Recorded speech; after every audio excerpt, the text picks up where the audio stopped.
A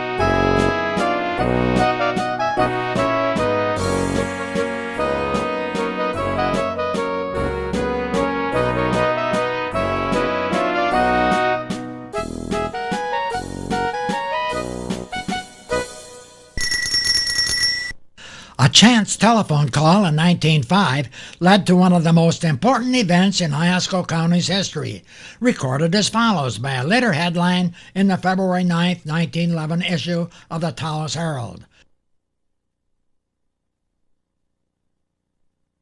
AuSable electric juice is turned on. The importance of that event to the local area cannot be minimized today, even with the passage of a century. Harnessing of the AuSable River for hydroelectric power provided jobs for hundreds of workmen at a time when local industry was an extreme low point. The dams and backwater flowage property have provided a tax base which is important to this day, and, more importantly, the dams provided electrical energy during a period of great industrial growth in eastern Michigan and are still in use today. The chance telephone call mentioned earlier was received by Edward Loud of the lumbering firm by that name at AuSable City. While development of the hydroelectric system here did not hinge on that single telephone call, it started the wheels turning in that direction. The turn of the century looked gloomy for residents of the twin communities at the mouth of the AuSable River, for the lumbering industry was but a mere shadow of its previous greatness, and nothing seemed to be developing to take its place. Residents were not so blind as to realize that the towns must soon revert to their former status, a small fishing hamlet from which it sprung to lumbering greatness, unless something happened, and soon.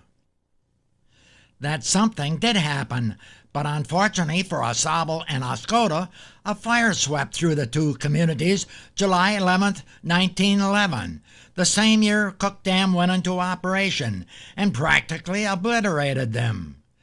Taxes paid by Consumers' Power and jobs provided by the company helped to revitalize Oscoda, but AuSable City reverted to township status. Remains of one of the Loud family mansions is shown here. The policy of most Michigan lumbermen was to cut and get out. A magnificent white pine forest wilderness comprising 2/3 of the lower peninsula, with probably the best lumber in the world, was decimated by the peak year of 1888. Here along the Huron shore, the peak came in later in 1891, and then began a long decline until after 1900. The ruthless cutting left northern Michigan in desolation. Its land was bare, littered with slashings from the great white pine forest, and the region was swept annually by forest fires. Loud wrote later that he could not recall the name of the caller on that fateful day, but the name actually was unimportant. The conversation, however, was important, as the caller wished to know if the Louds owned a power dam site on the river. Loud answered in the affirmative, but admitted he knew of no specific location. The caller said he would come up to AuSable, but he never was heard from again. The upshot of that telephone call was that the Louds, and in particular Edward, who had charge of lands for the company, began to think about possible power dam sites on the river. During the next 2 years, he set his veteran landlooker to work and began purchasing a great many parcels of land along the river, which were not under company control, now realizing that future dam sites would be of little value without ownership of land to be flooded.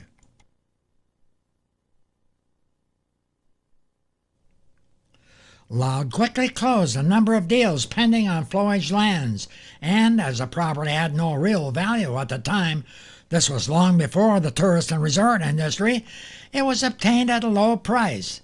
Because of the large acreage required and the speculative nature of the enterprise, Loud moved with caution on the remaining parcels owned by the state.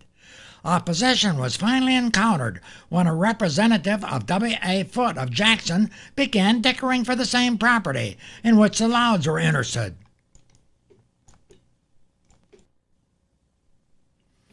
This too proved to be a blessing in disguise. Foote and his brother, J.B., had been involved in the electrical power business since 1886 and pioneered development of hydroelectric generation and transmission of power to serve a number of southern Michigan communities. An understanding between the Louds and Foote was reached, a friendship and confidence developing between the parties, which one day would produce fruitful results. Following considerable inspection of the river and study of potential sites by an engineer, a prospectus was developed to interest financing of the enterprise.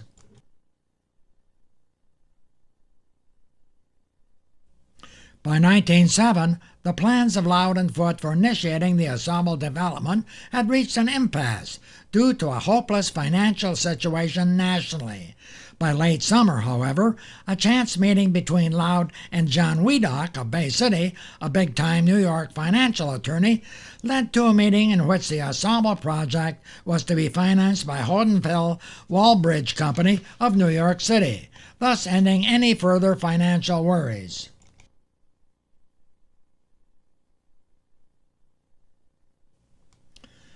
The Louds sold their land to Hodenfeld Walbridge and were no longer connected with the enterprise. The Foote brothers, E.W. Clark and Company, and Hodenfeld Walbridge eventually pooled their Michigan holdings to found Consumers Power Company. Naturally, the originators did not have the millions of dollars necessary for such an immense project, which entailed investors from New York, Boston, Philadelphia, and even London, England. The firm was first known as the East Michigan Power Company, and the first dam to be built was named in honor of Andrew Cook, Chicago financier, who first called attention to the potential site during one of the numerous survey trips on the river. In November 1909, carpenters and rivermen moved to the site, and these workers were followed by several hundred additional workers.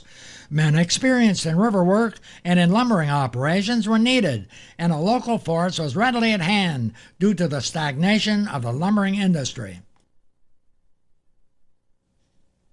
The town of High Banks was established, catering to the needs of employees, and it soon boasted a general store, barber shop, shoemaker's shop, and other enterprises. The narrow-gauge logging railroad owned by the Louds, the AuSable and Northwestern, ran a spur to the site for carrying in supplies, and a Jackson automobile, manufactured at Flint, fitted with railroad flanged wheels, carried workmen, payrolls, and light supplies between AuSable and the Cook Dam site, a distance of about 15 miles.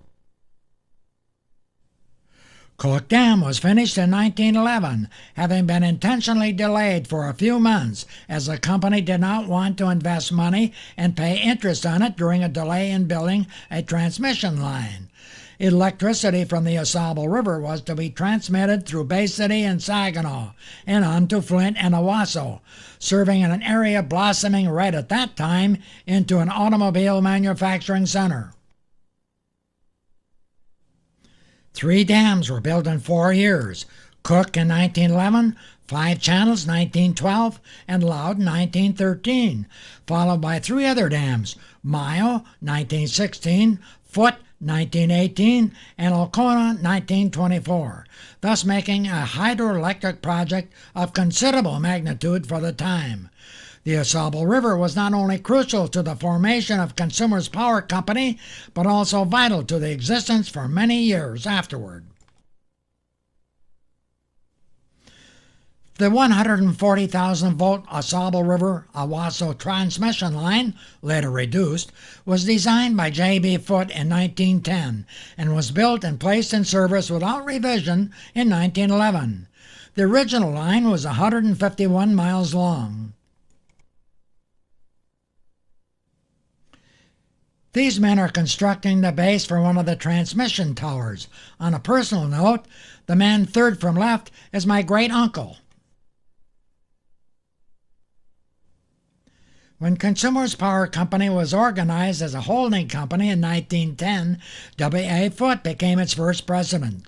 Although other forms of electrical generation have far surpassed hydroelectric power in Michigan during succeeding years, the 6 dams on the AuSable River are still an important source of energy in the utility's interconnected system. These views show construction on Five Channels Dam, which boasted a thriving community.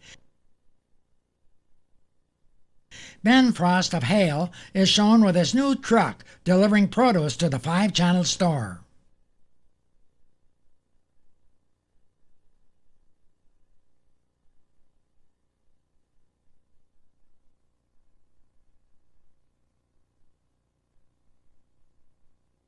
Yager and Pearsall of Hale had to enlarge its general store to handle the expanding business at Five Channels.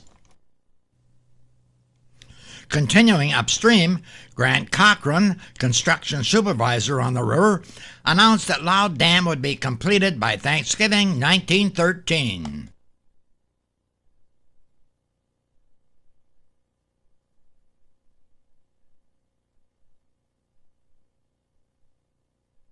Building the dam at Mile proved a real problem, as the AuSable and Northwestern's tracks did not head in that direction. As a result, all equipment and material for constructing the dam was unloaded at Cummins and moved by horses to the dam site. Some of the machinery weighed 30 tons. Consumers Power first used a new conduit spillway at Mayo Dam, later at Alcona, which was operated from the turbine room. Today, all dams are automated. These remaining photographs show workers in construction on Foote Dam, completed in 1917. It was wartime, and electrical power was essential to industry of southeastern Michigan and the Saginaw Valley. Iosco County Sheriff Thomas Hill was called to Foote Dam on one occasion to detain a suspect considered to be a German agent bent on sabotaging the AuSable River dams.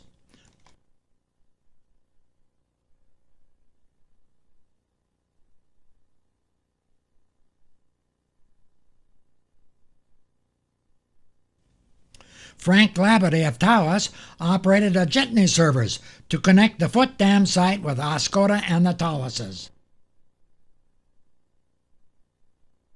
This view shows the AuSable and Northwestern train at Foote Dam.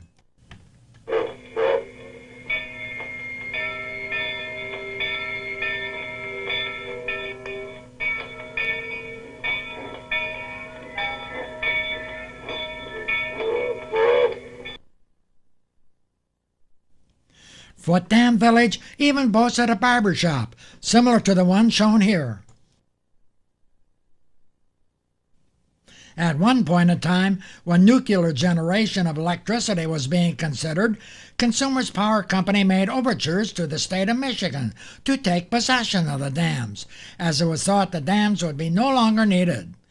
But that idea did not materialize, and the AuSable River hydroelectric dams still play a part in the utility's interconnected system, working now for nearly a century without a major change to its original design and construction. That was some investment by those early financiers.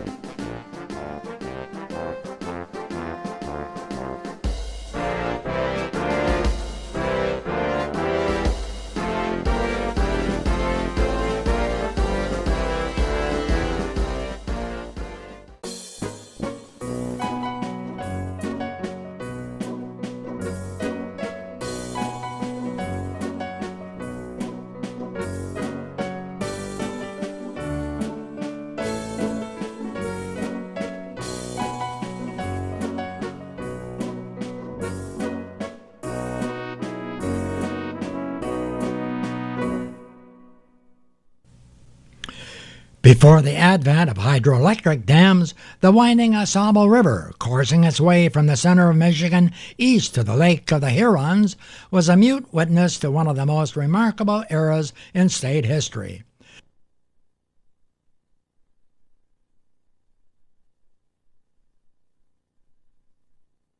For several centuries, the river provided a natural waterway for native North Americans, its western terminus connected by a short canoe portage with the Manistee River and thence to Lake Michigan. A point upstream from Lake Huron became a lonely outpost for fur merchants, first the French and later the Americans. The mouth of the river became the sanctuary for commercial fishermen in 1849, who established the first year-round settlement in Iosco County. Early surveyors of the state took note of the vast stands of white pine along this river and set off a rush for Michigan's green gold, the white pine.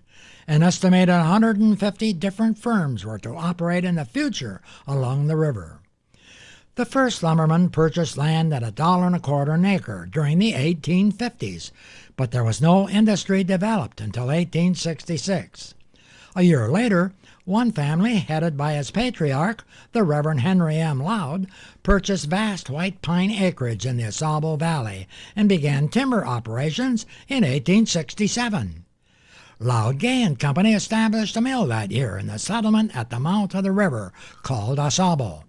The Loud's firm's history traveled through time from the beginning to the very end of the lumbering era, with destruction by fire of the communities of AuSable and Oscoda in 1911.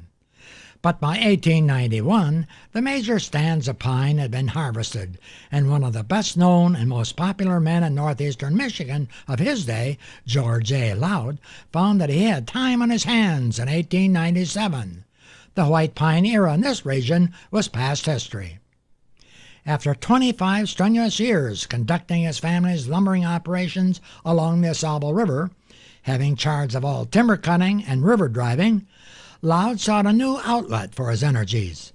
At the urging of friends, he threw his hat in the political ring for 10th District United States Congressman. He was elected to Congress in 1902 and served this district until 1912. Congressman Loud's monument in Iosco County and northeast Michigan is the Huron National Forest. He first brought this project to the attention of Congress in 1908 and labored for it until it became a reality a year later, in 1909.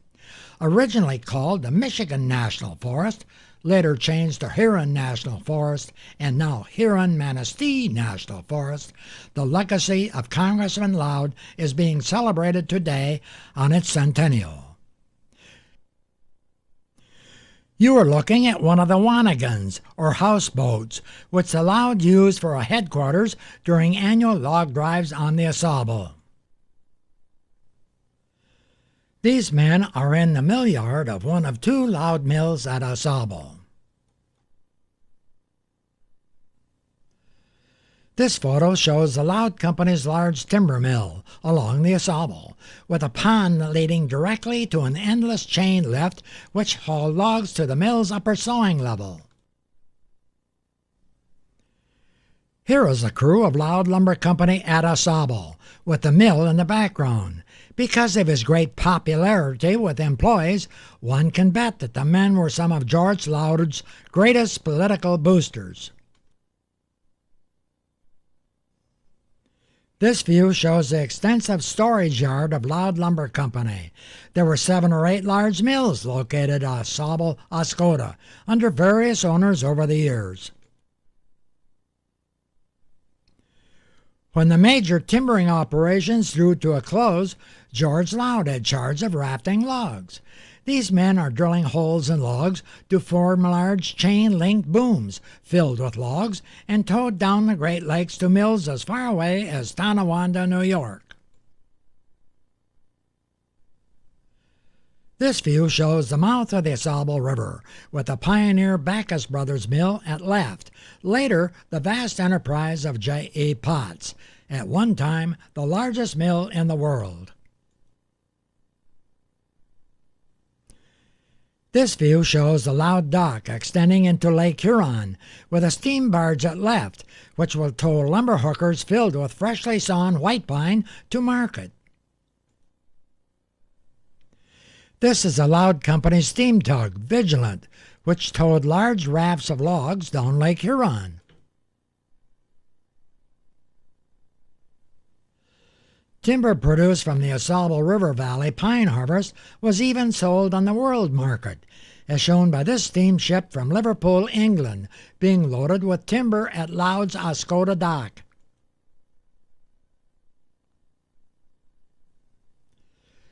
Besides a fluctuating market and unstable prices for its products of the forest, lumbermen had to contend with stormy weather on Lake Huron.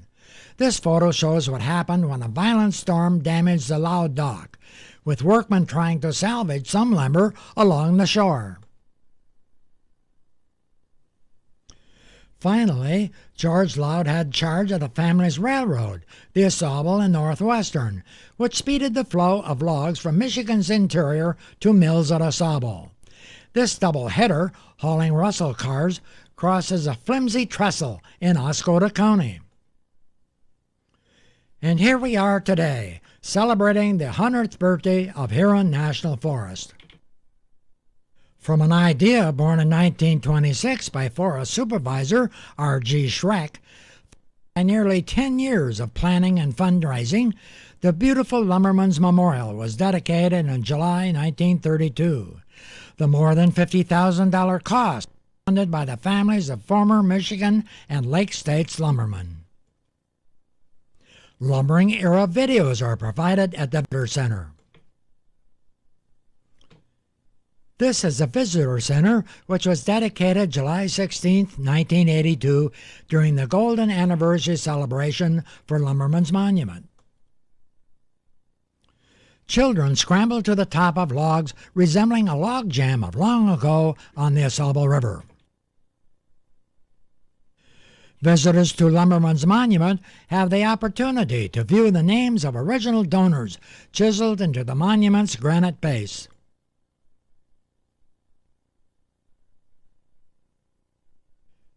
These visitors are climbing steps built into the south bank of the AuSable River at Lumberman's Monument after viewing a replica Wanigan on the river, one of the must-see attractions here. Another feature of today's celebration is a backward look at the Civilian Conservation Corps, originated during the depths of the 1930 Depression. The CCC camp at Silver Creek gave unlimited opportunities to hundreds of young unemployed men of this and adjoining states to get their lives turned around during a very difficult era. A cooperative venture between the federal government, the United States Forest Service, state and local agencies, the youngsters of the CCC helped build forest-fired trail brigs, grew and planted thousands of pine seedlings, constructed a winter sports park at Silver Valley, and contributed to countless other worthwhile projects.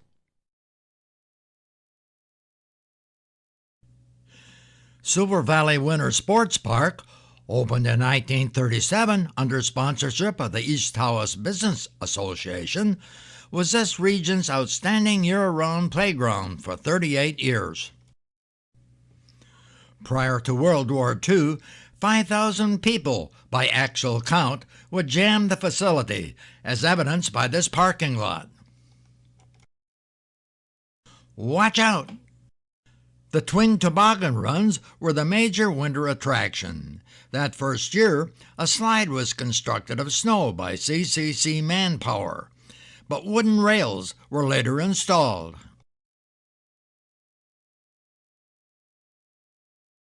A long line of visitors await their turn to climb the hill. At the top of the hill, CCC boys loaded the toboggans. And down they plunged, reaching 60 miles an hour on the right kind of a day. Traditional red-checked wool deer hunting clothing was much in evidence at the Winter Sports Park. The park was supervised by the United States Forest Service, and labor was furnished by the CCC and local volunteers. This is the original ski area. The first year, skiers dodged a few stumps. This daredevil is Lenny Wilkowski.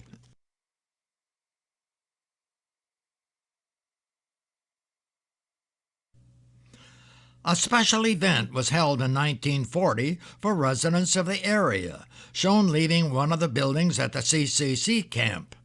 They spent the afternoon enjoying beautiful Silver Valley, a term actually a registered trademark, according to a document in the Iosco Museum. No other winter sports facility could use that term.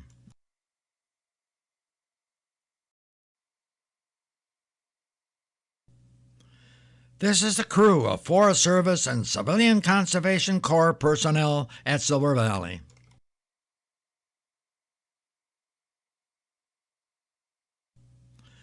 And favorite characters at Silver Valley for many years was Chief Blue Cloud, who smoked his peace pipe and talked with kids.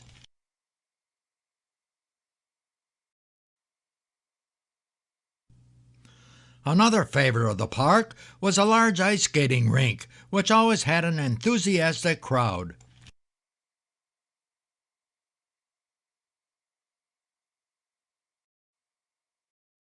Here are some of the CCC camp leaders at Silver Creek, including Frank Wachowski, top left, Camp Superintendent, U.S. Forest Service.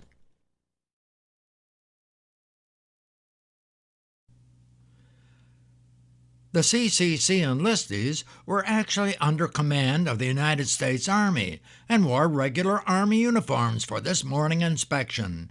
It was the best program devised by President Roosevelt during the 1930s Depression. The CCC boys turned this motherless fawn into a pet, getting a drink of milk from the dispensary worker and a youngster, the son of the camp superintendent.